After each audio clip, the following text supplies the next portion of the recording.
Here are the broken down numbers. We have 10 purple fish, 25 red fish, 15 blue fish, and our p-value equates to be 0.45 and our q-value equates to be 0.55. There are 50 fish in the population and 100 alleles total. Our initial population is indeed consistent with Hardy-Weinberg equilibrium. We have mathematically determined this through the use of the Hardy-Weinberg equation. And our genotypic frequencies are seen above each of the highlighted genotypes. We also would like to keep in mind that all of our assumptions were true. Now we are going to look at how our population of fish is affected by selection. And by selection, we are looking at predation by the big yellow fish. These are the established fitnesses for each of the fish colors.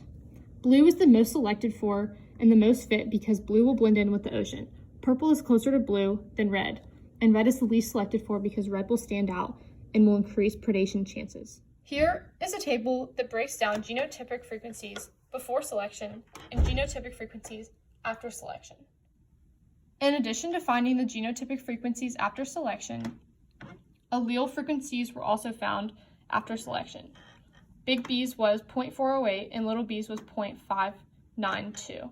Now let's take a look at our population after selection. What color fish do you see more of, and what color fish do you see less of? I see more blue fish and less red fish. Now let's check this mathematically. Now, due to the higher fitness levels of both extremes, the homozygous dominant and the homozygous recessive genotypes, the purple and blue fish are selected for, and the red fish are declining in population as seen in the genotypic frequency after selections. The value has decreased since the frequencies before selection.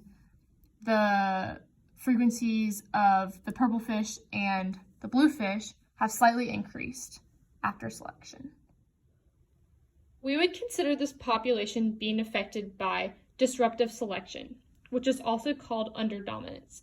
Both extremes are favored in this case because the predator is less likely to see blue or purple fish than the heterozygous fish that are red. This will long-term allow both alleles to remain present in the population as the recessive and the dominant alleles are still going to evolve in generations to follow. This is how disruptive selection creates a bimodal population.